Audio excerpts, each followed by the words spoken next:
Hello, everyone, and welcome to the Crystal Core Radio Podcast. Happy New Year. Happy 2024.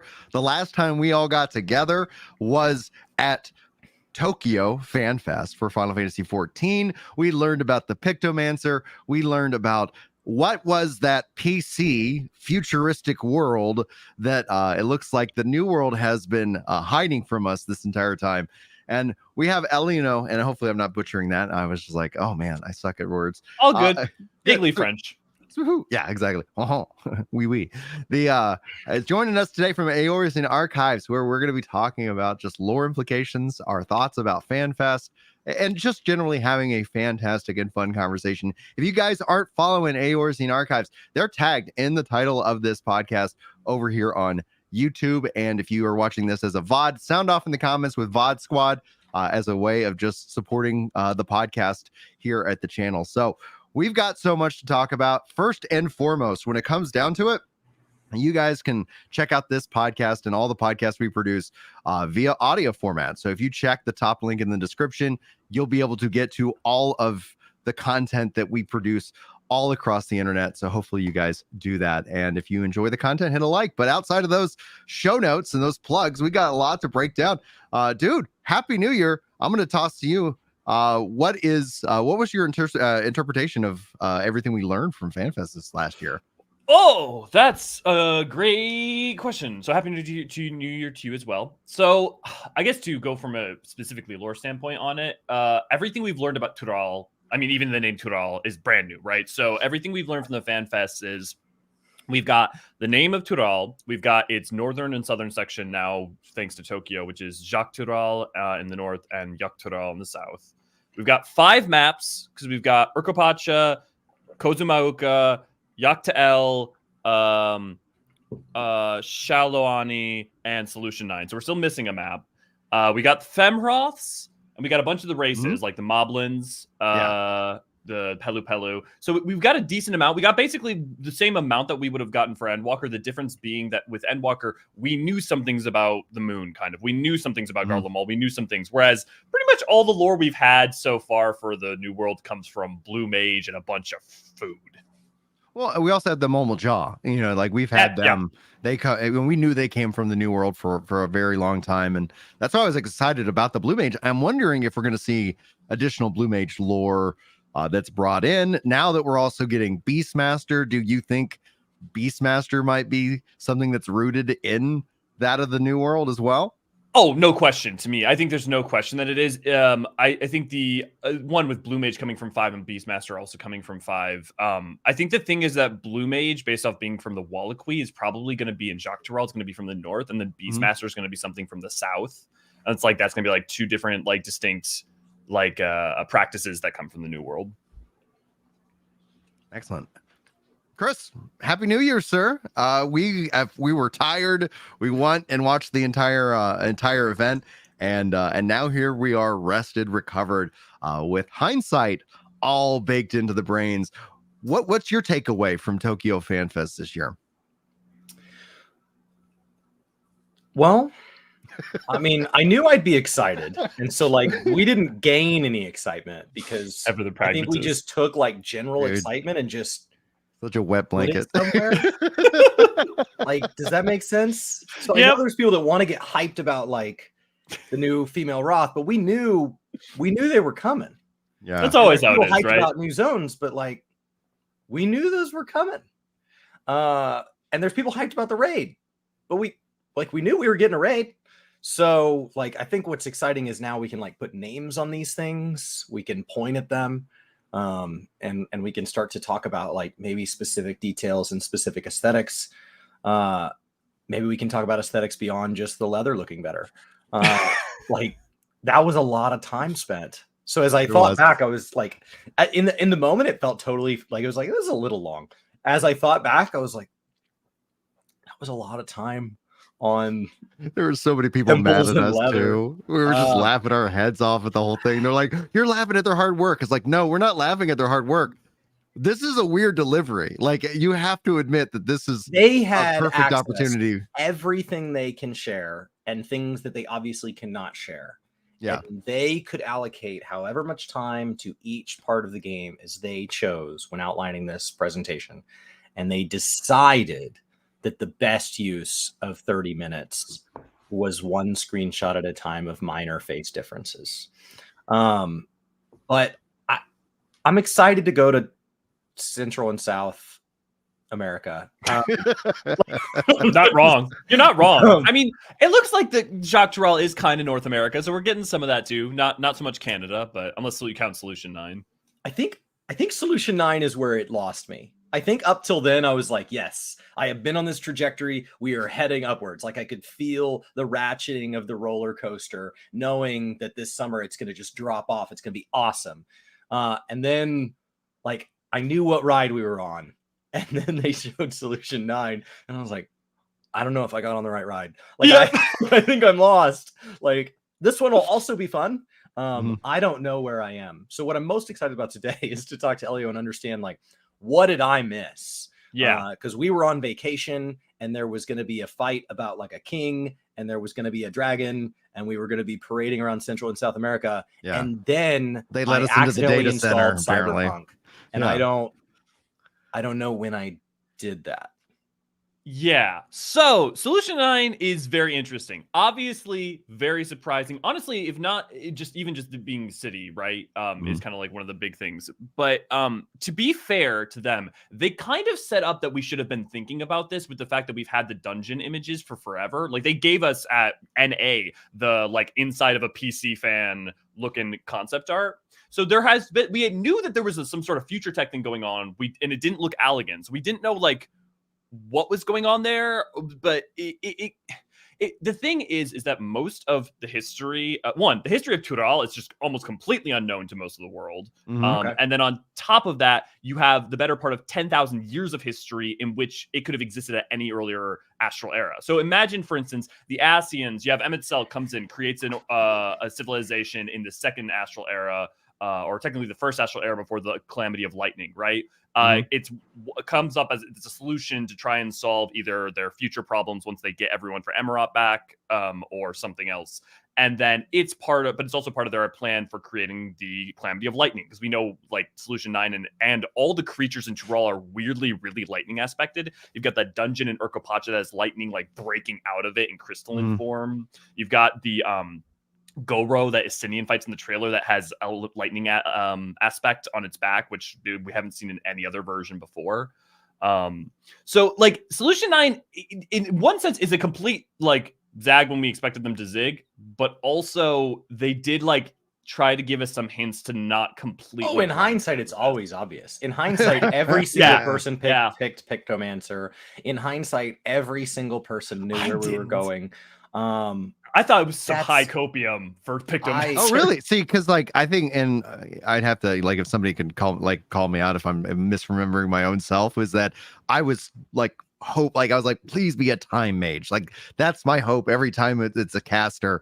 But then I was like, Pictomancer just seems like the most on the nose while at the same time obscure option, bringing in Realm from Final Fantasy VI as a job as a caster. I was like, that feels like it would be like both kind of unique, where Viper is that unique job, but at the same time also having that historical connection that you can bring in, and you can have those minions that they get bundled with the collector's edition pre-order or something like that. Like that's where I'm like, yep, it felt like it checked all the boxes. And the only thing I was still like the fanboy is hopeful was for like time mage, but at the same time, like I don't know, man, like every year, every expansion, you have the team that's like the pro Geomancer team, and I'm like, I just those don't poor see guys it. are gonna just get strung along, dude. 1 month subscription at a time. I'm the guy who's was like, hey, Geomancer would make sense, and then has degraded down to like, hey, elements of Geomancer could appear. It was Corsair in Mercidia. We were going South Isles. Everything made sense. Everything since then, I've just been along for the ride. Like I haven't been able to place my excitement. I am excited, but like it's just been like, tell me what to be excited about. I was told by my wife that she could audibly hear me when they announced Beastmaster. That was the one thing. I'm excited about Beastmaster. Beastmaster. I apologize to anybody that had headphones on. That was my one moment of excitement. But beyond that, like, I just was like, well, we're just here. We're just along for the ride. And I don't know enough about Pictomancer. I don't know enough about Solution 9 to really start kind of being excited in the same way that I was like the first moment you found out about Elpis, or the first moment you found out about Amaro. Like, there were these moments that were just so exciting. I don't have any of that for Solution 9. And it's not that I'm like hating it. I literally don't know what to expect. It's just a blind wall and I'm heading towards it. To be fair, most people don't. I mean, because the thing is, Solution 9 is a reference to FF9 to an attack in FF9, right? Like, we don't, it's basically, it is going to be wholesale new and interesting. So I definitely get that feeling. I also just real quick say, I love Pictomancer. To be very clear, me thinking that Pictomancer was cope is not because I was like, oh, that'd be a bad idea. I think it's phenomenal. I just didn't think that they'd go quite that out there with it. And I'm glad that they did. So I've seen some people calling it creation magic as recently as like right now. And so like I've seen that quite a bit. It's really cool to be in charge of putting stuff on the screen now. Chris finally accepted his admin role here at Work the Game. I've been like, will you accept these tools, please? So you ain't playing solo. Like, I've been seeing that thrown around, and like, I guess I don't know the difference between ethereal, like manipulating ether, and creating. So like, I think of ethereal manipulation as being different than like what the Lopperites have. But maybe and so like, can you help kind of explain where maybe we believe Pictomancer's power comes from? So Pictomancer, we don't have the official lore yet, so obviously everything I'm seeing is going to be speculation. But based off of what we've seen, it looks like the paint itself is probably crystal pigment, and is that it's being used as a foci in a channel, like to create elemental effects. That's why you see lightning and what have you. The creating a painting and causing effect, however, it's not necessarily inherently creation magic. You could, if you say that by the same argument, you could argue that creating your shadow with Dark Knight is, or your Eggy, as a summoner is, which is it's not technically creation magic. So while creation magic is technically a branch of ethereal manipulation, it's like a next step up. So we have a lot of abilities throughout. I'm sure I could come up with more if I thought about it. Like the creation of the bell with White Mage, right, is not creation magic. It's ethereal manipulation to create a construct, which in the same way that a soulkin is a golem with aether keeping it moving, is not the same thing as a living person with a soul in them, right? Even though technically speaking, they both run on aether. So I don't think saying Pictomancer is using creation magic is like saying a job is using dynamis to manipulate which is a whole fucking a whole can of worms to which thanks to EE3 I feel very vindicated, because they gave us all like everything to say like no. But yeah, I won't open that can of worms. That's the whole thing. Because it's not something that I fully understand, and that's why I like talking with you, somebody who's read a lot further into the lore than me. Okay, and then as far as like where we're going, it doesn't seem weird that we don't know where we're going. There's a part of this, like you said on stream, that Yoshi P, like people think something spoilery, and Yoshi P's like, oh, you should have seen what we could have shown you. And I want to call back just a moment, and then I want you to finish that thought, is that remember the Amaro reveal, like when we were in, Shadowbringers, like how absolutely mind-blowing that was. And here they are showing us Solution 9 at a keynote address. What are they not showing us? Every expansion. We said this during Endwalker too. People say you showed us too much, you've ruined the game. And every expansion, Yoshi P in some Q&A gets that question. If he hasn't already gotten it, I haven't read through all the Japanese interviews yet, but if he hasn't already gotten it, he will. His response will be, no, we looked at the least spoilery things, and that's what we've shown you. We're excited for you to see what we couldn't show you. Like every time it has been this, like, if you think this is a spoiler, just wait. Because remember last expansion, they showed us Garlemald. Like, they showed us Elpis in the job action trailer. Yeah, but they didn't tell us what it was. No, but they even hinted at that. But they ultimately I know it's artificial. I thought it was like treasure maps or something, which is in hindsight wildly wrong. Yeah, I guess you're right. Yeah. But I thought it was like a piece of side content. Like, I did not understand that it was possibly one of the most extensive lore reveals that we'd ever get. That was a big deal. So I don't know where we're going from here. I just know they've definitely shaken it. Any expectations I had for this expansion, they've just shaken them up, and I'm just along for the ride. And I don't know if there's anything else that they can tell us that's not going to be true to formula. So how many dungeons we're getting, how many raids we're getting, all of those things are just very, very, very basic and formulaic. The surprise is in how they deliver it. Yeah, we know it always has been.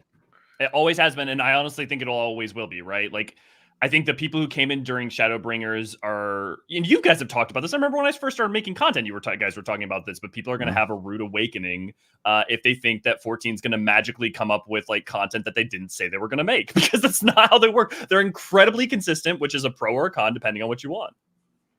Yeah, and that's actually Lethal Synergy weighs in on that, the same kind of subject. And this is a veterans issue as opposed to a new players issue every time. But they say, as a player since 2012, I love 14, but the content formula needs to be changed. It's stale and it's getting very boring. And like the solution, unfortunately, we all know, and it doesn't feel good to say, is that it's so much more healthy to take a break and step away from the game for whatever period of time you need. But when you do come back, it is like you feel that magic instantly. You can see that the love and passion. But yes, like every veteran is like, yep, like Chris said it at the very start of this episode. We knew we were getting a raid. We knew we were getting an alliance thing. We knew we were getting, and it ends up being like the detail that I think we crave is that minuscule, is that media tour, is that job adjustment, kind of thing. And Framsey follows that up with, he says he hopes they get class balance good off the go. Picto really doesn't fit any other than just being in the game for people who like the aesthetic. What are you guys' thoughts on any of that? That's why I like the limited job system. Is the more jobs we have, the less exciting each individual job will be, because all content has to be balanced to be doable by any combination of jobs as best as possible, especially as you work down in difficulty. It has to be achievable, which means that if there's something required, if, say, we move to like a Guild Wars system and there was a stun mechanic on a boss, and you have to stun this mechanic or you cannot proceed, all of a sudden, every job would magically have a quest that taught you some new stun move. That's why all the tanks have low blow. Not because every job should, but because every job would have to. And in turn, you can't add a stun mechanic to a boss that is mandatory unless every job has it. So the content is bound by what the jobs can achieve, and the jobs are bound to clear a minimum type of capabilities based on the content. And so as we add more jobs, that only gets tighter and tighter and tighter. And the limited job system is their one chance to say, forget balance. Everybody just write down all your favorite ideas on the board. We're going to pick our favorite 10 and we're just going to build a job. And then it's like, well, what if it's not balanced? Who cares?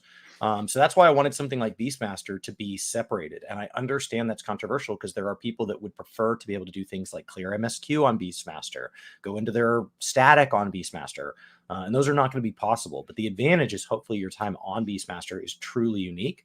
And what I'd like to see them do with the limited job system is give us a reason to do it beyond the first clear. That was something that Blue Mage struggled with.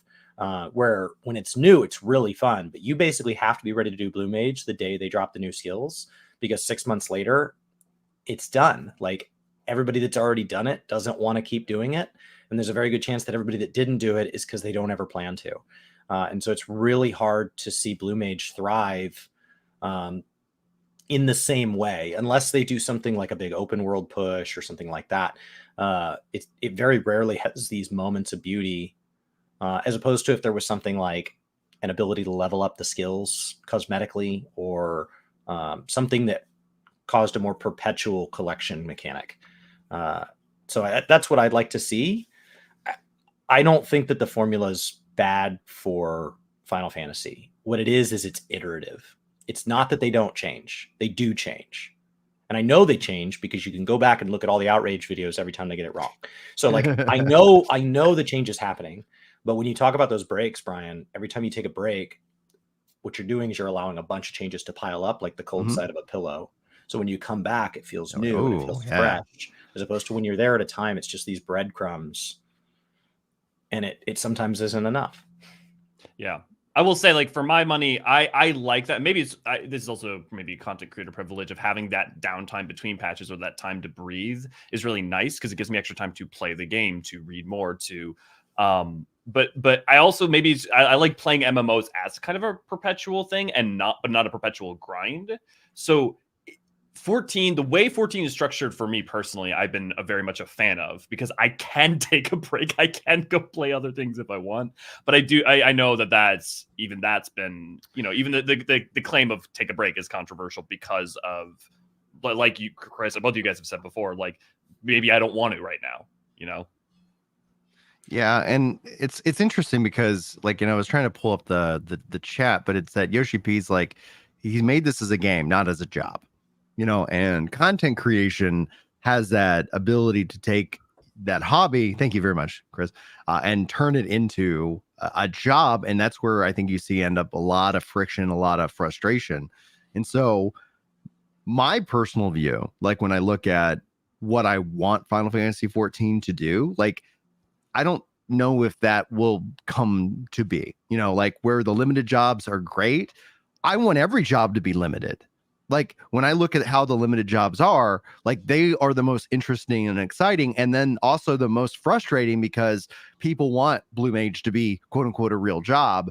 And I wish that actually were, I wish both could be true, with the idea that could they update the matchmaking system so that like you as a player, like have a battle score or something. And we're seeing newer MMOs start to do this. And I do wonder if with given enough time, it's going to be like, oh, that's the solution. We just haven't, the community of game developers and MMO creators hasn't figured it out. You see WoW Season of Discovery coming in, being received. And I've talked to like even random strangers at work that are like, Discovery got me back into WoW. It's been so long. It's just that fun. It's fun forward, fun first.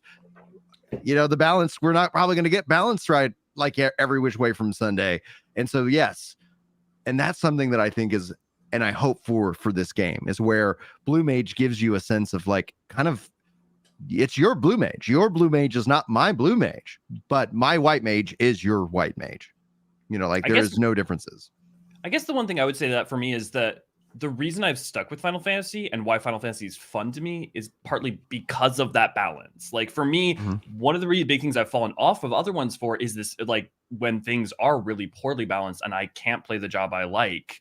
Not even just can't play. That's not even right. Just like I can't feel like I'm having a fair fight, right? Or I can't, whether it's in like the hard content or in PvP, or so like I maybe I'm just overly conservative at this point for when it comes to job balance. But one of the things I like so much about 14, and one of the things I find funny when anyone says like 14's not balanced, is like this game is painfully they focus on balance. Yeah, painfully balanced. It has a shackle around one of its ankles, and it's only allowed to go 8 feet in any one direction from the center pole.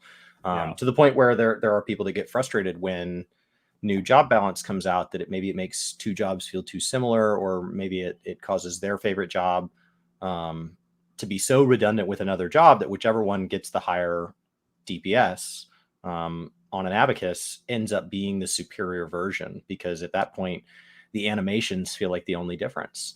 Now, when you're going through their job quests, I think that's why people were upset when job quests kind of took a turn to role quests, is like, I think that there is a real need for, how do we get a strong enough aesthetic and a strong enough job theme that your class fantasy can be there, even if your buttons are very, very similar to another job's. Even if it is just 1, 2, 3 combos with the occasional, blinking button, how do we make that feel really special? And job aesthetic, I will say Pictomancer aesthetically is a huge leap in some direction, to the point where like I didn't even know if it fit in the game. Like it almost felt like a crossover event, where it felt like Rathalos or Fall Guys, where it's just this.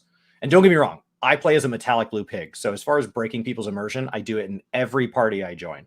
And now I'm going to be a metallic blue pig that ideally can change the color of that freaking handkerchief with the dual dye channel. So dual dyes, baby. Like, so excited. Oh, actually, just to bounce off that real quick, one thing I do want to say is that one thing that's funny to me about the people that find that immersion breaking is like the paint effect, or at least like the paint coloring and stuff, all comes from the emotes that have been in the game since Stormblood. Like there's the painting emotes that they use that you can get as an emote and are also you use in the 06 fight. So it's like it's not new exactly. I mean, no, who plays with maximum spell detail? Like when we were doing the Bozja stuff, and I was having to slam that same raid over and over and over and over on stream, we started making it interesting. Like let's change it up. And so one of the ways we changed it up is I was tanking the fights in first person with maximum spell effects. I don't believe that the average player is experiencing that. No, it is a different game. I will tell you, it is a different game, especially in that like you mess up twice, you die mechanics. But that's when it's like, well, I'm going to clear this thing 43 times this week. How are we going to make that fun? Let's do the whole raid with just my left hand. Now let's do the whole raid with just my right hand. Let's do the whole raid clicking from the spell book. Get out the DDR pad. Let's go. And so we were just doing different things to make it exciting. But typically, people are turning down spell effects. Typically, you're not going to see Pictomancer any more than you're going to see any existing job. But it aesthetically, like for you individually, like when you're out in the world and stuff like that, it will be drastically different. I think it looks drastically different to the point where like I wasn't even sure it appealed to me, but that's fine. Like there's so many jobs in game, they don't have to all appeal. Right. Because Viper doesn't appeal to me, like from what they showed off. And I'm like, all right. Like, but then again, I'm not the biggest fan of like that physical melee, so it's like, all right, then cool. I hope somebody's excited. Another dual wielding class. That's great. Go for it. I mean, I'm all about that. Give me a flamenco dancer with blades, baby. But no. And actually, just to hop back a second, just because we were talking about it up at the top, but one thing that's interesting to me too, like you guys, I watched you guys' video where you guys were laughing about the graphics update, but it's funny. I have a lot of people in my community who are either more like G posers or stuff. So for them, that was almost as big or bigger, like dual die channel for them. Yeah, right. And what a lot we of people wanted it. I don't know what got left in the clip, but what we wanted was like a brief little video that highlighted the most dramatic changes. Show some of the dark-skinned collarbones, show some of that fabric, show some of the doing the side-by-side analysis of every single one for 25 minutes was, I think, what caused us to just be like, what is happening? The other problem with that, though, is they actually didn't spend enough time. And that's the point that I've made and was talking with people about first and foremost, is that I want the technical details, like the dual die channel. Like when they first announced that, I said they fixed a fundamental problem that this game has had with its memory. Because if y'all remember when they deleted belts, I remember people going like, "Well, why do they delete belts?" And I go, "Because they're out of memory, and this is a big concern." So as a part of their 2-year plan, they've been reworking their memory system, which is now allowing full dual die, etc. But they didn't get to bring out the techno wizards to that. Like if this was a dev panel and they could bring out like the techno wizards and really talk about it, I think we would have gotten like a level of satisfaction from that information that we just could not get from a keynote, because no matter what, like you're looking and the thing that was just tickling me the whole time is, I just am really anticipating some insane comments about people who are like, I can't believe the devs have wasted this much money on this. And instantly that was the response. And for the people who are like, this was their Super Bowl, they've been waiting for this for a long time. Like I get where they're coming from, but they are an echo chamber that like the rest of the world is like, what the F? And like, that's why I was like, this is a weird choice. Because it got so much more time than the Crafter Gatherer content got, which is another group of people's Super Bowl. It got so much more time than, Beastmaster, which has almost no information about it. And there's 1,000 questions. Oh, to me, that was all intentional, though. That they didn't want to, they weren't going to show off any of that, right? Which Beastmaster's so late next expansion, I don't know if they're ready. Right. But it was just they might so show interesting that off at the next FanFest. That's how late it is. Allocated to it. Yeah. And so I don't know. Yeah, I mean, it's tough. I will point out that at EU, they did do a bunch of those technical panels, though, right? Like, that's one of the things that they showed off both their texturing process and the new modeling process and, like, a lot of that. And so I do think that, I do wonder how much of it is that they just not showing off more of cosmic exploration because they didn't have anything to show, and how much of that's why you got 30 plus minutes of side by side. But I will say, the one thing I'll say, and I don't mean this so much more as defense, but just interesting to point out, is that the amount of people I knew who were really anxious about their character looking drastically different. Sure. You know, this actually did help. Like that extra time did help. So it's only interesting to me because I would have been on the same panel of like, okay, we're spending a lot of time this. We basically did this at NA already. Right. We had the same reaction to the like, send us pictures of your ears taking 30 minutes. Yeah. It's anytime something so narrow gets to be like a third of the presentation is about something that affects 5% of people. Like I hear that technology is really cool. And there's a lot of people that really like it. That is not the primary Final Fantasy 14 experience. Sending in pictures of your ears. Like that's a narrow group. And it was a big presentation. And when it first started, we were like, oh, okay, cool. And then we went through it was the same, like, okay, why is this still going? And then it just got to be funny. Like it just felt like a Family Guy joke. Like how much longer can they focus on earlobes? Like how much longer can they do it? What are they doing with all these pictures of ears? Like it's just so much information about ears. Look, as an Elizen, I find it useful. No, it definitely. It is interesting that we didn't even get like a 6.55 trailer or anything too. So, because there's no live letter that was scheduled for this event, which is like that could always be a good time to follow that up because like the point where people are having anxiety about what's visually going to change on the character, like the solution is the benchmark when that eventually releases and you can then go. And the thing that I also was pointing out was that like this doesn't in my mind do the work enough justice because the leather, the materials, the environments, the characters, like it isn't just the one thing like, oh, we've added some more shading to this character. And the thing I praised about that presentation was the darker skin tones. Like I felt like those those were the highlight of like, oh wow, you can really tell absolutely, more for that. But when it's all said and done, the benchmark I think is going to be that like the thing that I felt was like, I'm not getting enough. I'm only getting these small glimpses, and I'm like, I know that the behind the scenes, the work has been insane. Like I know. If they had done like a walkthrough of Sharlayan, if they had done like a walkthrough of Sharlayan, I feel like that would have done the most work. Right.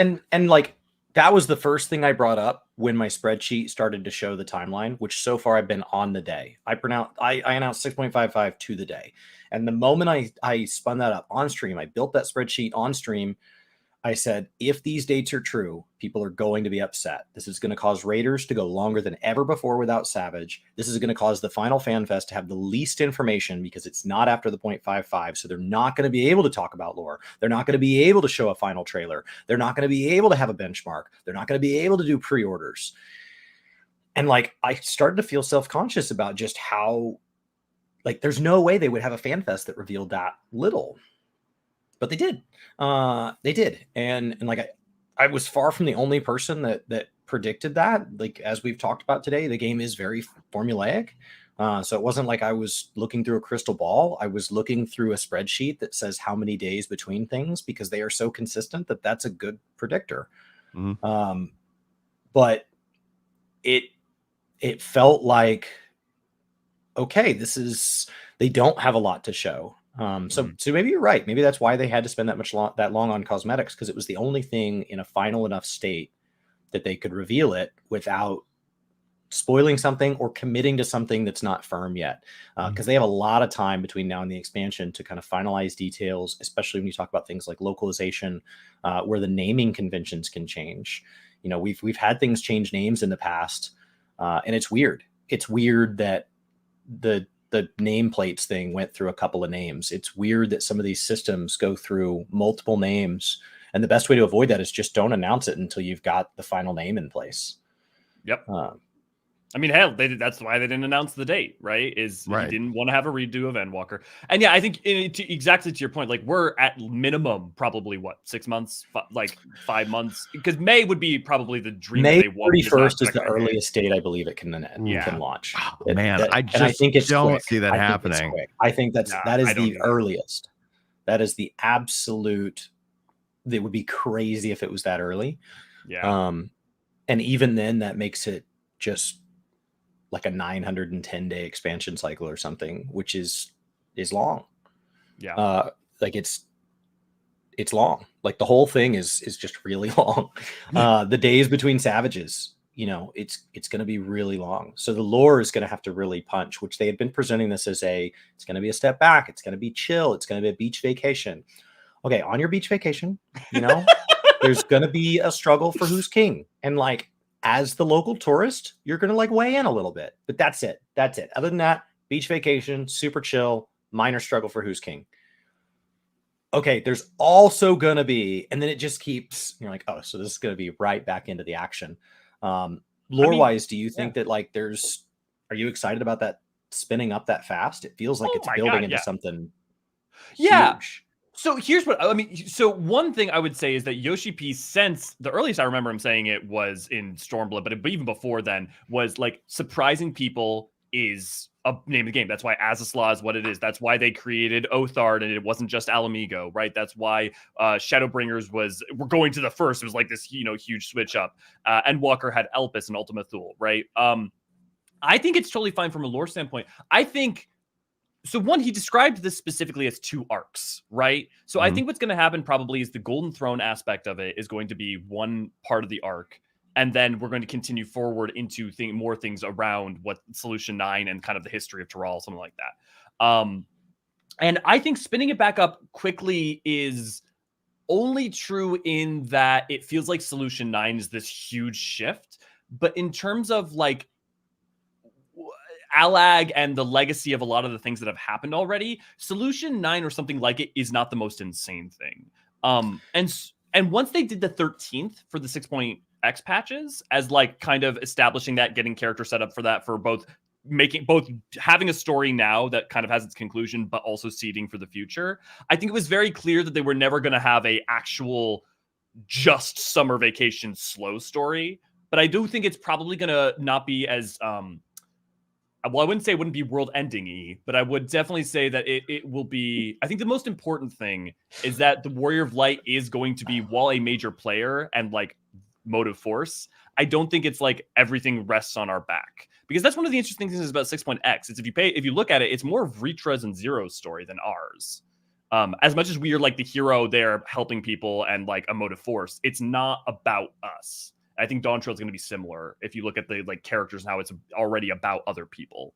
When we look at Terral, is there enough zones there to be there more than one expansion? I think one of the things that I really struggle with is that we use an area so little. I think that's why I didn't like that we went to Garlemald, is I think people mistook my initial reaction to that as I didn't want to go to Garlemald. And it's that my concern was that a zone called Garlemald that had that little Garlemald in it, they'll go, okay, we checked the box, and now we don't ever have to go back.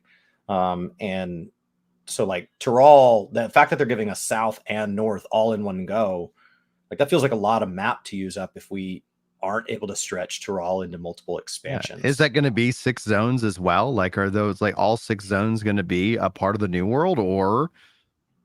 I mean, the final zone could be anything. It literally could be, for all we know, it could be another reflection, and that's why they're hiding it. It could, you know, I'm sorry, I'm pulling up my labeled Terral map. So basically, all the maps so far fill out everything in the heart of Yachtyrols in the south, and then the like heart, like the southern part of the north and the northern part of the south. But Yachtyrols goes further down into like a tail of the continent. So we could go to like Peru or Mexico still. Yeah, well, Urco is already kind of the Peru, but like the Mexico area is kind of a Xaloani, Tuliolal. It's never quite 1-to-1. But there's places like Loen Zeniheta and then Tiak, which we haven't heard anything about, and I don't think are going to be maps. So there's still places the same way that there's like the Aras in Othard, and there's plenty of places in Othard we haven't been to. Plus, there's a lot of water around there. Like there's the Stardust Sea where that giant crevice goes through. Yeah. With Tuliolal. And then there's a Bermuda Triangle. There's literally Skade's Triangle. So maybe we're going to see Siren Song 2.0. Because if we don't see a Bermuda Triangle related quest with aliens or something, especially with now the Sea of Stars being I'm thinking Dreams. Look, as a Final Fantasy X fan, if we did anything with Xanarkand, I would be ecstatic. And there is quite a few 10 things already. But yeah, so there's still a lot to explore, both in the further north, the same way that like Ilsabard is covered currently. The like Canada and the like far south of Yachtyrols are still covered. Right, and so is Mericidia, which you can see clearly on the map. Yeah, we haven't gone there. We haven't gone there, and so it's like, come on, let's go Mericidia. That's kind of where it's like, I wonder if we're gonna go as a part of. Before I ended up stepping away from the game, I was like, oh, I wonder if this. Yeah, I had a lot of reasons why I thought that's where we were going. Like I had a lot of I made a whole video. It could easily be dragon related, and like I just think that like that was my favorite part of playing through Dragonflight. Like I just let's see dragons. Yeah. Like, I would eventually, I guess, get tired of it, but so far I have yet to play a game and be like, that was too many dragons. Like so far, just more dragons. When in doubt, you could just sprinkle more dragons into the story, and I'm dragons. Good. Yeah. Want to say a special thank you to Del Morgan for 26 months of support over on Twitch. So thank you for renewing that sub, and hopefully you guys are enjoying the show. Thank you all for the 18 likes here on the YouTube stream at this point. So really appreciate y'all hanging out with us and chatting about some Final Fantasy. So that's the mid-show, I guess, notes. Let's get back to the conversation. I have a couple of starred comments that I'd like to dive into. First and foremost, Zoila says the formula shouldn't change, but I think some kind of remix is in order. And this is obviously in relation to our talk about the veterans and the formula being very predictable to the point where people ask Chris, how do you know that that's the date? And Chris is, there's no other option. Like this is the model that they follow. What do you guys think? Yeah, I'm not predicting it the way people predict who wins a sport, where there's a bit of gambling involved. What I have is a lot more concrete than that, because they've given us something more concrete than that. So this is much closer to, if you believe like wrestling is staged, than like the NCAA is not staged. And I know there's some thoughts on what I just said, but let's keep it moving. So like it's just much more. There is a script, there is a plan, and it may not always go exactly to plan, but it's going to stay close. And there is a stage director that if we drift off plan, if there is some improv, if there is a moment that catches us by surprise, there's going to be a stage director that tries to get us back on plan, so we can enjoy these brief moments where Yoshi P has said things like Hildebrand was never designed to be the level of content that it is. So there are things that have caught them by surprise, because as we've navigated this pre-planned road trip, they've realized, okay, let's spend a little longer at this rest stop than we intended to. And some of those have been negative, things like COVID. But there have also been a number of those that have been positive for the game, where they have put something in the game that they thought was just going to be a brief little rest stop, and it turns into ongoing content. So that's where I think like the plan kind of comes into place, is it keeps us on a roadmap, and that keeps us moving forward. But as far as a remix, my argument would be that we already get those. That the way fates have changed from how they were used in ARR to the way that they got kind of remixed in Shadowbringers was a change. The way crafting and gathering has spun off into the point where it has its own relics, and it kind of had relics in ARR and Heavensward. For anybody that's not deep enough into that content, there were things you could go get involved in, but not nearly as structured as they were with the restoration and forward.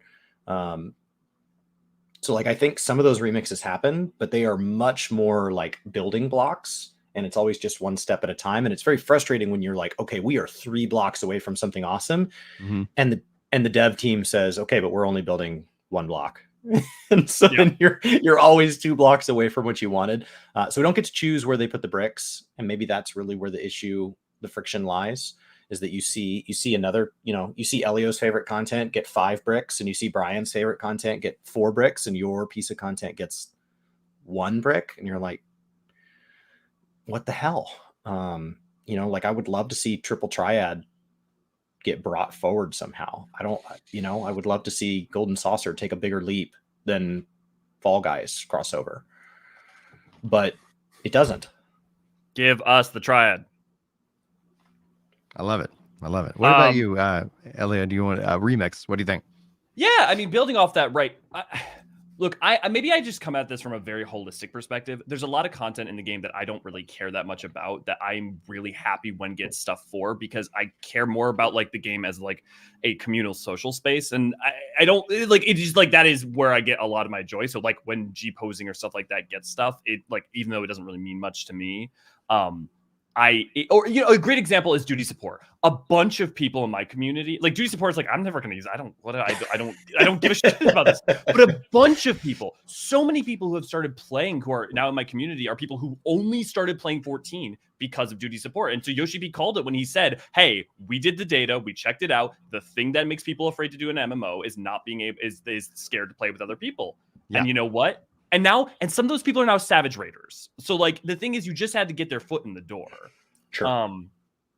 But I totally agree with everything you're saying. I think I also just come from the sort of school of thought of like, Yoshi P's consistency is his superpower, and I get that it's boring, but it's been also the reason A Realm Reborn could happen is because of it. The reason each expansion is just constantly kind of improving, whether quality of story aside, because writing is much more that's like personal taste and stuff, but like the just building and building and building and building has been consistent for a decade, and that is. I don't know of any MMO that's been that consistent. Plenty of MMOs might have been better, might have been, whatever, but like consistent like that. I've played a lot, and I can't think of any personally. Yeah, consistency is a key pillar in that. Now, as terms of remix, like for me, like if there were certain things that they did a little bit differently, like with duty support is a great example. I really want to see a mix and match duty support, because if as Maddie is going to turn 10 this year, if I'm going to step back into this game and if we're going to play it together, it'd be so much more enjoyable to be able to say it's me and her, and then let's take some duty support people. So that way I don't have to worry about impacting anybody else's day with teaching my daughter how to play, but also I don't have to expose her to a random role where someone's, yelling at her. I've told the story about my wife playing and being harassed in the world of Final Fantasy 14. And then the defenders come out and they're like, that's not possible. And I go, you are new. This was possible. It is no longer possible, but that does not erase that it happened. So it's like, yeah, like I want that mix and match. So a remix like doesn't necessarily mean they have to completely change the game, but I want them to really kind of, I don't know, dive deeper into some of these systems that they've given us and bring that out. Another remix that I'd love to see is the level sync. I want to play the job as it's designed, and it's designed for level cap, but then a vast majority of the content that they say you can go do isn't level cap. And so I always kind of feel like, oh man, it'd be really cool if I could practice my rotation, being that I got those skills, but now they're not accessible on my bar. And so that would be something where I would really appreciate those remixes to the current formula that they're doing. It doesn't have to be like, oh, they're going to release an extra raid, this expansion. It's, oh, we're going to really invest in some of these systems that we have in place, and we're going to evolve them further, where it feels like another remix I'd love to see. Grand companies. We have the ranks. They have been in since ARR. We cannot receive them, and I wonder why. It's like, I would love to see a remix of the grand companies, and I would like to see something that takes, brings up and brings the open world more to life than it has, and that it is not an exploratory, kind of zone. And some things are iterative, and it's not immediately obvious how. Duty support came out of squadrons, kind of, right? They had a storytelling element that wasn't getting done. They needed to get people through MSQ. They had a squadron system, and they kind of said, okay, it doesn't need to be off of the squadrons. And in some ways it actually needs to be available before squadrons. Yeah. And it needs to be engaged with in a more direct way. You don't need to level up your squadrons to get through Heavensward. Like, it needs to be something that's kind of ready to go at whatever point you need it, right? You're up 2 a.m. You normally play with other people, but the queue's too long. Great. Duty support. But the trust and the duty support system have kind of evolved out of that squadron system, which in some ways kind of feels like the Chocobo system. And the Chocobo system went through some major overhauls at a technical level back in 4.0, but they didn't really do a lot with it. Like Yoshi P talked about it. He talked about it in an interview directly with me and Brian. He talked about how they overhauled it, but the average player didn't notice it because they overhauled it to allow the game at a technical level to run better. But then there wasn't a piece of content married to that, and so it can kind of feel like if we can't see it, it's almost like it didn't happen. WoW in its history has that issue with Cataclysm.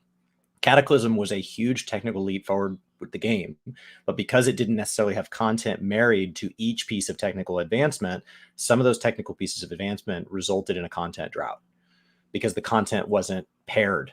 And so logging in and paying a subscription to be told there is nothing new that you want to do, but don't worry, the game's running better, thanks for paying us, doesn't necessarily always feel good as a consumer.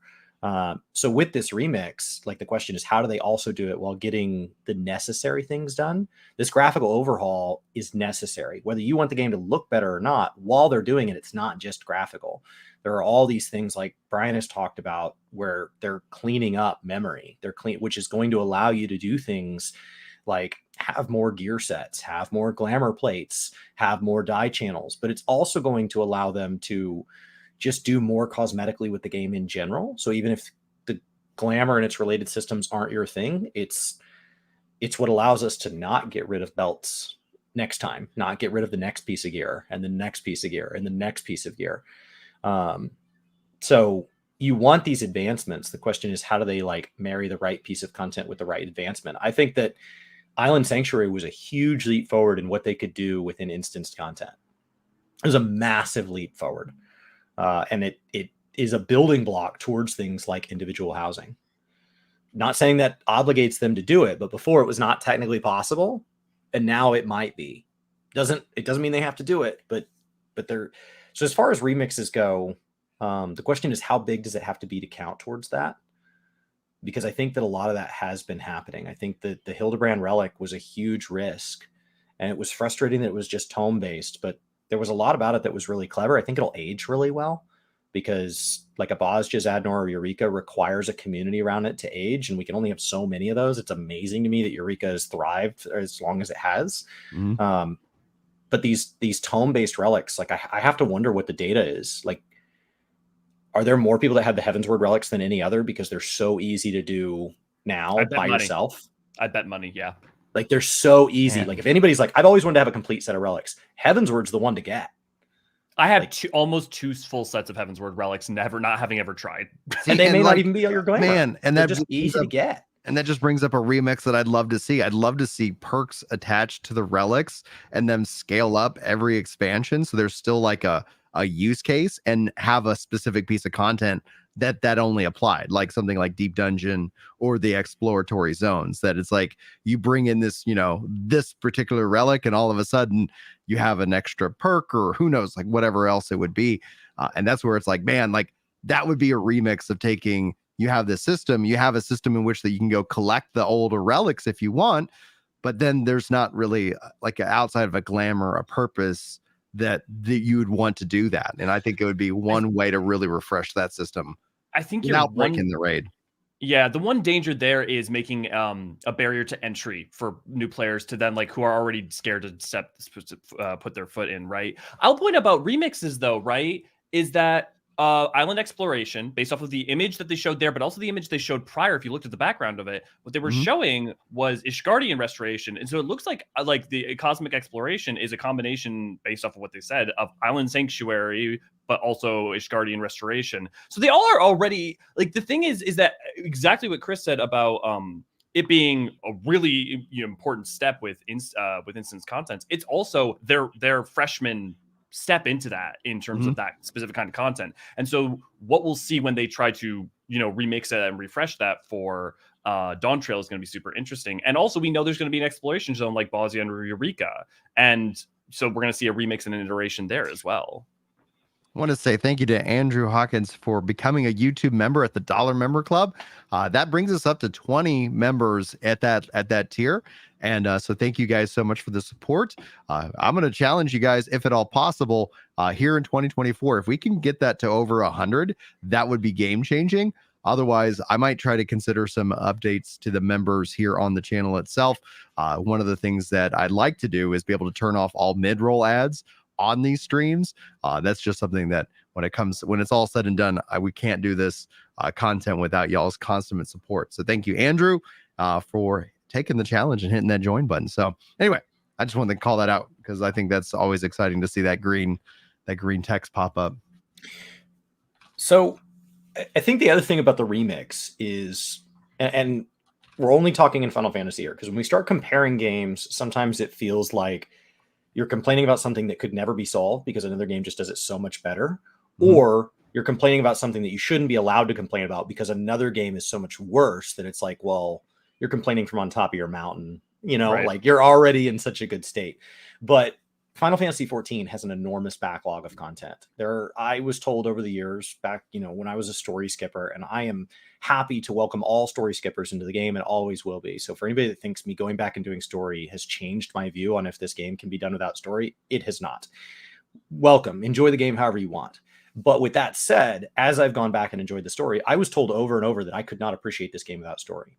I've now played through the entire story twice, and I'm about to work on a project behind the scenes that's going to have me play through it an additional 3 times. So I will clear the full story 5 times. Now, that is an enormous undertaking, but relative to the total hours on my account, where I have 1 full Omni, I have a second one that's well on its way, and then I'll probably end up with a couple more. And I don't think I'm alone in this. This does not make me in some elite class. I promise there's people in chat that have more relics than I'll ever get, more characters leveled than I'll ever get. Like the number of people that have played this game, story just becomes a very small percentage. How do we go back and better leverage the content the game does have? Story feels like the obvious one to me. How do we go back and make it worth doing more of? How do we go back and have a hard mode of the story? How do we go back and have a deep dungeon style, like if you die, like how do we go back and do things to reinvent old zones, to reinvent old content, make this stuff interesting? Because from a remix, that feels like the biggest gap that they have not yet solved. With new content, it does remix. When we get new relics, when we get new deep dungeons, they are sometimes different. And that they're different because the people who like the previous ones will complain loudly. So it can't be the same because it's not satisfying the same people.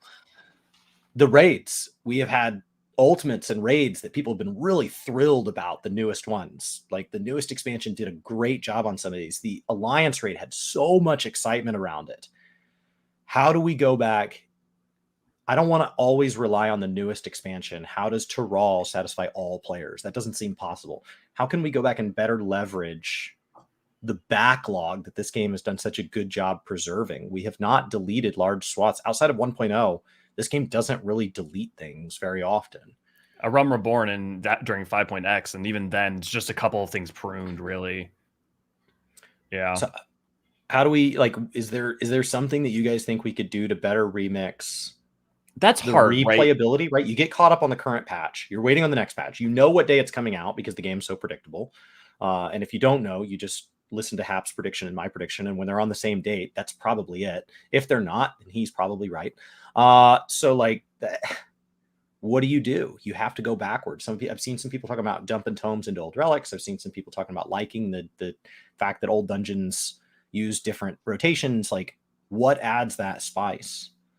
It's hard because part of it is, honestly, my gut response is it's okay for it to not it's not useful though.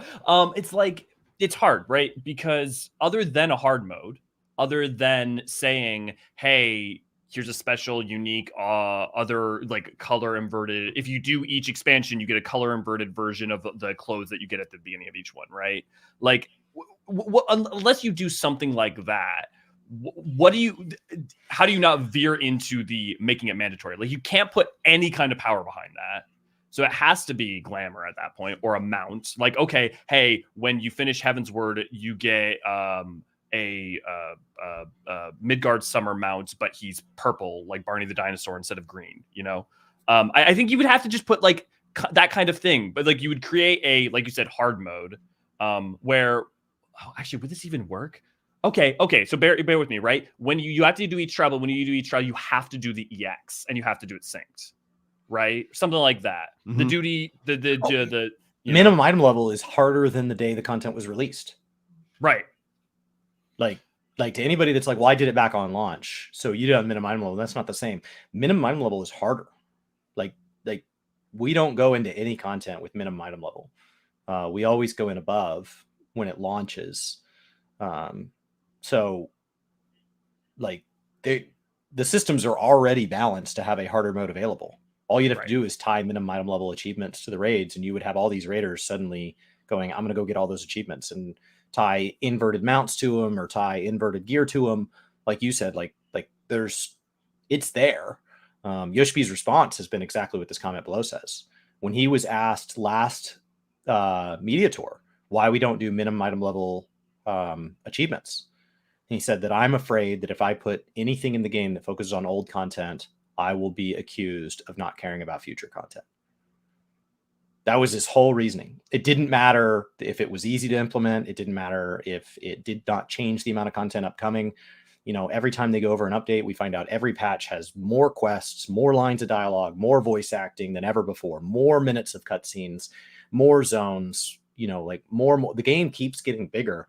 It wouldn't matter. Like the moment you look backwards in the rearview mirror, that is going to be an accusation. And it's a valid one.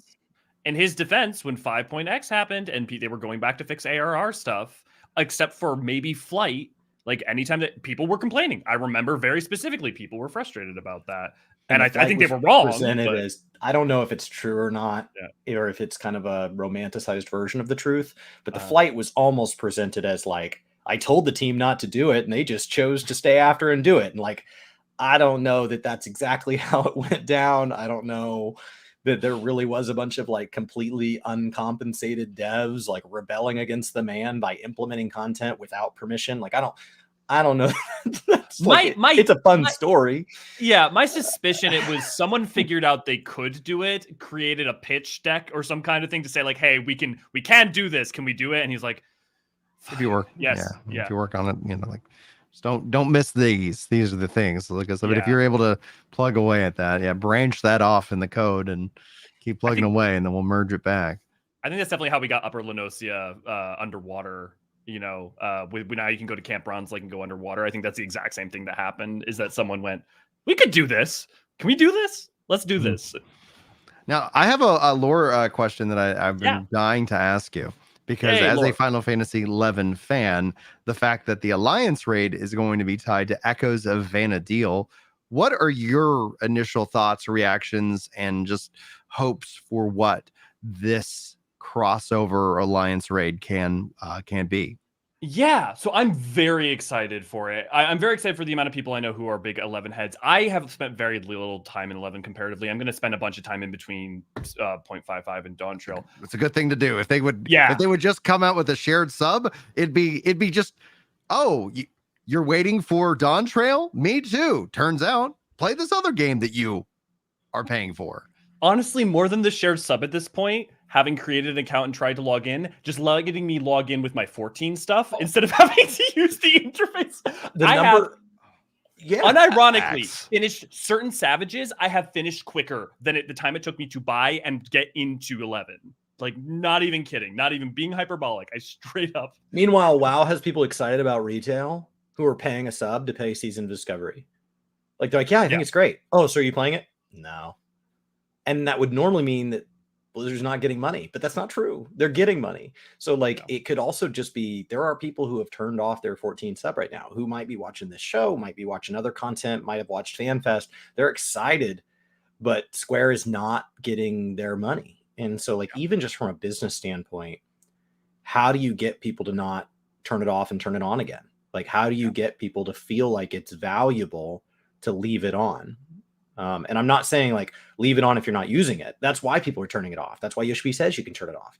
But is there something they can add to the that business proposition that says, okay, I was turning it on for launch and then again at 0.3. Now I think I'm going to play from launch 2.3. Like, because in between I'm going to go spend some time in 11. In between, maybe it's got demos in it, like where this month they're letting you play Octopath Traveler. This month they're letting you play 10. Like they have a backlog of games at Square. How do we just let it play extended demos. I mean, I think at the beginning, just start by just having a single launcher, and that launcher allowing you to play 11. Like, Yeah. just at the base level. I don't want to get too ahead of it and want it to be full Battle.net, because Battle.net is such a powerful tool. Like, it is so easy to go to log into WoW and just almost accidentally buy Diablo 4. Like, it is that easy. And you can just say, yeah, I want it. And then it's like, cool, I'll just put it on the card that your WoW sub's on. Done. Don't even worry about it. Don't even worry. I think about that's it. We'll install it in the background. Don't even worry I about think it. that's actually where Game Pass is going to go. Game Pass, like as a part of the Xbox app, I assume that they're going to work to integrate that whole system together because of how well Battle.net is run, from an end user perspective. Because I agree with Chris. It's like, oh, yeah, and then imagine getting on there and it's like you already have Game Pass, and here's the countless games, because the Windows installer on the Xbox app is garbage. Like, it's just it trips me up all the time. I get issues all the time. I'm like, let's just use a Premier system. You own it now, Microsoft. There we go. Andrew's asking, when do you guys think they're? Oh, go ahead. We can dive into that. I was just going to go back to the lore perspective. Let's go back to the lore perspective. We'll come back to Andrew's question here in a second. Yeah, so 11, super interesting. I think it's going to probably be like Evilise. What they're going to do is they're going to take 11 and they're going to interpret it in 14, because there's plenty of parts of Terral where there could have been, in the second astral era or the fourth astral era, a civilization known as Vanadil, and they take a lot of, we already have Gulul Jaja, and we're having Blue Mage where his head is like the design from Blue Mage from 11. And like, I think what they're going to do is synthesize that history, because it being another reflection doesn't make sense, because all the reflections are geographically the same. So, I mean, maybe they could do that. They could absolutely do that if they wanted to make it, but they like geographically would still not be 11. So it's not just going to be 11's a reflection. The two things that they could do that, like, Nier is interesting, because Nier is like so many cans of worms, but E3 literally deleted Nier from the lore. In terms of like it being its official canonicity is in complete question. And so the fact that they've never done that for anything else other than crossover events, which have also always been treated as like basically non-canon. So even though there is the 11 crossover events, its canonicity is also very like dubious. So what I would definitely expect is that there'll probably be a place like Vanadil that had existed in some part of Terral at some point in a prior astral era, and its history and story is going to be remixed in the same way Evilise was for Stormblood. Interesting. Justin thinks or hopes that I think that the Final Fantasy XI crossover would be great as a planet, since they've hinted at planetary travel already. Yeah, so the struggle with that is that it seems like they're using the races from Atheris, which don't exist on other stars. So there's not really a way to reconcile that very easily.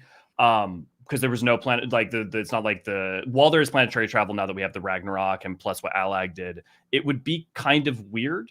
But not technically impossible. I just would think that the lore as we understand it so far would kind of push back against that.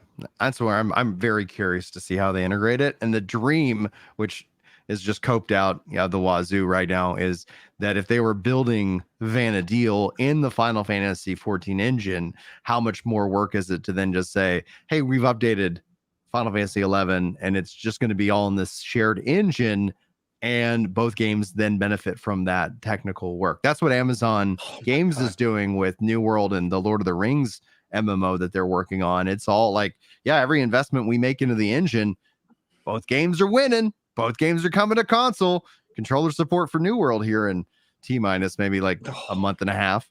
So I mean, it's a dream, but like, I think the amount of copium no way almost the just money. cut my Oh, internet dude, off. I'm blowing out of his screen, and it just. I was trying to be nicer than that, Chris. I am huffing the cope. Wow. I huff it so hard it becomes hopium. That's how hopium is made. Man. Yeah. Infinite energy machine right there. Back to the question at hand. Andrew asked, when do you guys think the pre-order is going to be posted? We have probably 2 more live letters, possibly 3, but 2 more live letters between now and launch. What they will likely do is during one of these live letters, they will talk about what a pre-order is, how excited they are, and they will talk about what the kind of ability to see your character and like download and the client and all of that, right? So they'll put kind of a rough timeline on it. That timeline will be the second live letter. When the second live letter launches, they'll say, okay, here's your technical, you can download this, you can see your character, final trailer's been revealed. All of that has to be after 0.55, which is fine. Like that's 4 days away.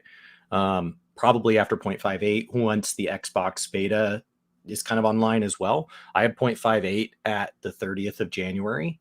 Xbox beta could be that week, could be the week after. I think they're saying February 21st. Yeah. February 21st. Okay, I hadn't seen a date on it. And they haven't. It keeps they're not kicking hard out. committed. It keeps was kicking out. It was originally the 16th of January, and now that's been kicked out to So- February. But we'll see. So I think we'll be looking at a live letter announcement of the announcement. I don't think it's just going to drop on people because they know that people want to make a decision on whether or not they purchase. They're usually pretty good about not just like ripping the rug out and saying, give us money now or you miss out. Usually, Right. in advance so that anybody that wants to kind of save up and buy a bigger edition than they plan to otherwise have time to kind of make that call. Because not everybody can absorb just $100 hit out of nowhere. The collector's edition will sell out way too fast. And there will be people that are upset. And they will have made a bunch more than last time, and it will not be enough. Yeah. There's 10 times the number, and it sold out in half the time, every time. So, I would expect it to be at the second live letter. That would be my prediction as of now. And then that still puts us far enough out that, remember, there will still be a media tour about 30 days prior to the expansion. Is about when that embargo will lift, which means that you may start to see content creators go dark 2 weeks before that, depending on how they roll it out. The digital ones, they were able to compress that timeline. The physical ones, they have to be in 3 different physical locations for each region. So that one meant that there were people sitting on secrets for like a month. We've had leaks out of every media tour. So I would say the way to avoid leaks is to just not make people keep a secret very long. Just shorten that timeline up. Mm-hmm. Give people 7 or 10 days to keep their mouth shut instead of when you and I went on our first media tour, we were the last round on the last day. And so by the time you and I came into information, I think there had already been leaks. There was already information out there, as opposed to the second one. The digital ones were much more like day. So I don't know. It's a pre-order. My less educated guess that is not based on anything other than my gut is that you'll know by March. March is a reasonable time frame. Yeah, I think a live considering letter. This, I'm thinking June, July for the release. That gives plenty of time, but I don't think you see it until they know what that date is and know that they're going to hit that date without any delays. Because I don't think anybody wants that to repeat. And then the nice thing is they've solved the server problems. So it's that if Dawntrail does bring tons of people back and it has another level of another wave of hype, pre going into the expansion, like we've seen historically, we know that the servers should be able to handle it because they have cloud servers now. They've got more data centers. And it was so unfortunate because they were trying to get servers. They just couldn't due to the state of the world and Silicon at that time. So you said you look like you're about to say something, Elo? Yeah. So the one thing I was going to ask you guys actually is, do you think that the cloud servers are going to be used as good? Sorry. It's all good. As an intermediary. So one of the things Yoshi Ps said that he was worried about allowing full cross server travel was the way in which what happens. But if they make it so everyone can go into the cloud server. So if a JP can go into cloud server, I can go to the cloud server, but I can't go to JP and JP can't go to NA, we can still play together. Do you think they're going to use it as a solution like that? Because I think so. I don't think it's from a technical perspective and the coding. I don't think that's now. However, I think around the next FanFest, that's going to maybe be a part of, remember when they announced World Visit and etc. All of a sudden we start seeing them move into that. And I think cloud-based servers and that technology start to make that a real reality for them. We've already seen it in terms of the code of the game. The code on the servers, I think, will be continuing to improve. But I don't know what stops that from being true in other games then, because WoW has a much more robust server structure than 14, and yet they have continued to leave a divide across the pond there. They have continued to not let EU characters and NA characters play together. Even though their server and battle group stuff has continued to dissolve, and at this point, like their faction stuff dissolving. So like they clearly have the tech. And so I have to wonder if what's stopping them is some form of regulation or taxation, or like that there is something outside of the game that is just making it more complex than it's worth. You know, and so like I don't know enough of that stuff, but I have to assume it's somebody outside of the technical group that says like I can make that happen. And Yoshi Ps said the tech was there. There is some like They had to lawyer figure it or finance guy or whatever that's like, don't do that. It's got to be. And so it's like, got to I be wonder if because there's something outside of the game that's not intentionally anti-fun, but is some regulation that was probably logical when it was written, but just wasn't meant to accommodate this kind of technology. Yeah. It'll be interesting to see. Special thank you to Game and Then Grave with the 25 months of support over on Twitch for hitting that tier 1 sub. So thank you, Game, for being a part of this community. Elio, you got? Yes. Is there anything we haven't talked about that you were hoping that we would talk about? Is there any thoughts that you have going into this year? What do you got? I know. I mean, I know we're winding down, so I would have gladly loved to talk about the geography of Terral and everything we know for hours. We can get you back. We can get you back. So I'm assuming. Yeah. Gladly. I mean, no. I mean, I'm really excited for all of Dawntrail in the boring way, which is that everything's new and exciting. But I'm very excited to see where they go. Every piece that they add to kind of the broader, you know, the weave that is 14, I feel like retroactively adds, you know, when you add a new map, you don't just add a new map, you also expand the amount of maps that make up everything. And it's it's going to be really cool to see all of that. I'm looking forward to see what the difference is between the people, because we had that huge influx at the end of Shadowbringers going to Endwalker, but I'm having a lot of fun watching people where Dawntrail's the first time they're all at an endgame, they know what's going on, but it's their first like, you know, expansion launch. It's so that's definitely very exciting for me. I'm looking forward to checking out the 11, and I'm definitely with the free time that we'll have, with the time that I'll have between Dawntrail and now, and then I'm just looking forward to making a bunch of different videos about all the new stuff that we've learned, and maybe get back to some old stuff that I haven't gotten around to. Chris, is there anything that you wanted to talk about we didn't get around to in today? No, we're entering speculation seasons. Like the nice thing is everything we didn't get to today is every bit as inaccurate and fun to talk about for months to come. We can continue to just make things up and then find out they're wrong later for like another 4 or 5 months. June is the most likely launch time. Like we'll find out things between now and June. 0.55 is already going to just break a bunch of predictions. So anybody that wants to get their prediction immortalized to have evidence that they were right or wrong, get it uploaded somewhere in the next 4 days. It's fun. It's definitely fun. And then we'll have the next round of, well, that obviously makes the made up thing the next round. I'm excited. It'll be good to kind of get back into, I've been playing less and less because my personal life outside of game has been really busy. It's not been anything. I know there was a bunch of people that took breaks and made videos for all these reasons. Mine was much more just that like life outside of the game got so busy. I'm not sitting in this chair very often. It's not really that I'm sitting in this chair playing other games. It's really just that I've spent less time in this chair in the last 6 months than I did the previous 2 years.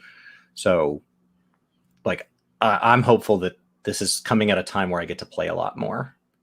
So everything for me is just personal. So I don't think I'm alone in that. I think there's people who have just been busy and they're looking forward to kind of this next chapter. It's the nice thing about a predictable formula. It's like I can gauge, well, what on-ramp do I need to be ready by? Yep. 100%. The before we wrap up, Dr. Caden coming in at the 9th hour with the tier 1 sub, 21 months of support over on Twitch. So thank you so much. And Terabyte says, bring back Conquest from Final Fantasy 11 since we have so many maps going into an FC Conquest. Mwahahaha. I 100% absolutely support this. This has been what I thought like would be a really good use of the grand companies. We're not at war with each other, but we're fighting for our presence in the zone is totaled up every week. And then it says, hey, the Twin Adders, man, thank you guys so much. You kept this realm the safest versus whatever. And so then that map would reset and it would give people a little bit of bragging rights. And then you could say that which FC did the most. Like, so if your FC is in charge of, it's like, and this charge was led by the work the game crew or something like that, where you could have that as kind of a weekly bragging rights kind of moment where you have all of these different maps.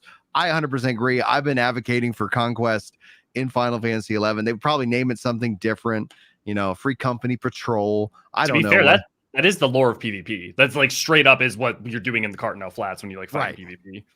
So I'm game for that. I'd love to see any of that. Either you guys have thoughts on that final thought before we wrap up? Yeah, I don't know Conquest well enough to say. Having played World v World and things like Guild Wars 2, though, I like that idea. I'd be curious what that would do to the community, just because of how many like Limsa AFKers and stuff. What sort of hostilities might be incurred from doing so, especially if you put any kind of reward, including glam, as part of it. That's my concern. Is there's been a lot around this expansion's resurgence of PvP that's been positive. It has come with some negative. And a lot of that negative is people abusing their way to rewards. So if the rewards are worthwhile, somebody will break it. And at a scale that big, it's one small group breaking it for a lot more people than they can right now. And if it's not worthwhile, then we end up with a variant dungeon type situation where people are mad that they're like, well, I want to do this content, but it doesn't give me anything, because we don't just want intrinsic rewards. We do want extrinsic rewards. So like, I want to get something in addition to the fun along the way. Mm-hmm. So I just don't know how you do it. Like, I'm not saying no, I'm just saying like, same. Like that announcement, I feel like needs to come with 10 slides after it, because I just immediately have questions instead of just like a Beastmaster and leave it. Like, please don't just drop that in the room and then walk out and just chaos ensues.